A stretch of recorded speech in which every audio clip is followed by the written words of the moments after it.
সরকার কি বেতন দেয় না? পুলিশের বেতন দেয় না? ওনার ছেলে আর উনি আর ছোট ছেলে তিনজন, তারা তিন বাপুতে নামাজের জন্য যাচ্ছে।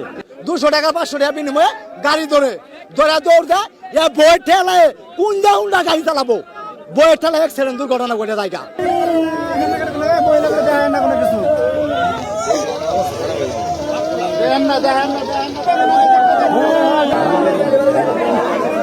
গাড়ি সাইড দেখা সরকার বেতন দেয় না? আইনের লোকে বেতন দেয় না? সরকার কি বেতন দেয় না? পুলিশের বেতন দেয় না? ভালো মানুষের হরানি করে। এর বাড়ি হলো কেন্দুয়ার চরে, জামালপুর বাসা ভাড়া নিয়ে থাকে। উনি শুক্রবারে নামাজ পড়তে রওনা দিচ্ছিল, ওনার ছেলে আর উনি আর ছোট ছেলে তারা তিন বাপুতে নামাজের জন্য যাচ্ছে।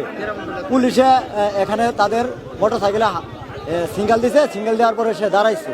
দাঁড়ানোর পরে কাগজপত্র দেখাইতেছে, কাগজপত্র দেখানোর সময়ে পিছন থেকে আরেকটা টাকা এসে মোটর সাইকেলে মারিয়ে দিছে।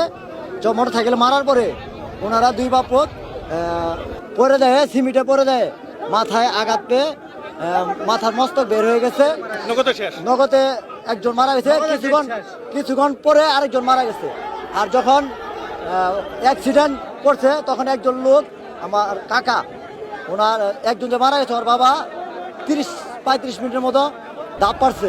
পুলিশ বলে ভিডিও করছে, টাকের ভিডিও করছে, করার পরে টাকের কাছ থেকে 5,000 টাকা খেয়ে টাকটা ছেড়ে দিছে। ঘটনাস্থলে 2 দিন মারা গেছে, একজন এখন হসপিটাল আছে। পুলিশ কেন টাকা খেয়ে গাড়ি ছেড়ে দিল এবং পুলিশ কেন ছোট বাচ্চাদের হসপিটালে নিল না? পুলিশ পলাইছে, ওই 10,000 ওই গাড়ি নিয়ে পুলিশ পলাইছে। কেন পলাইলো? বাচ্চা ছিল, বাচ্চাটাকে একটা সিএনজি দিয়ে হাসপাতালে পাঠানো হয়েছে। কিন্তু যে ট্রাকটা অ্যাক্সিডেন্ট হয়েছে ওই ট্রাকটা একটা ট্রাফিক ছিল, ওই ট্রাফিকটা ওই ট্রাক্টরে খেদাই দিছে। খেদা দেওয়াতে যে এই আন্দোলনটা শুরু হয়েছে ভাই। এখনো জনগণ খেপে গেছে, এখনো কোনো সমাধান পাই নাই। আমরা এই সমাধানটা পাই খুব শীঘ্রই, এই সমাধান আমরা চাই। আমরা দুর্ঘটনা সংবাদ পাওয়ার সাথে সাথে আমরা জানতে পারলাম মোটরসাইকেল আর হুন্ডার আর আমাদের ট্রাক দুইটার সংঘর্ষে 2 জন গুরুতর আহত, 3 জন গুরুতর আহত জানতে পারলাম। জানার সাথে সাথে আমরা দ্রুত ঘটনাস্থলে আসি। আসার পরে দেখি একজনে দ্রুত চলে গেছে হসপিটালে, আর 2 জনকে আমরা ডেড বডি অবস্থা ডেড ব্যাগ দিয়ে আমরা তাদেরকে হেফাজতে রাখি। পরবর্তীতে পুলিশের অপেক্ষায় ছিলাম। এখন আমরা এখনও অবস্থান নিচ্ছি।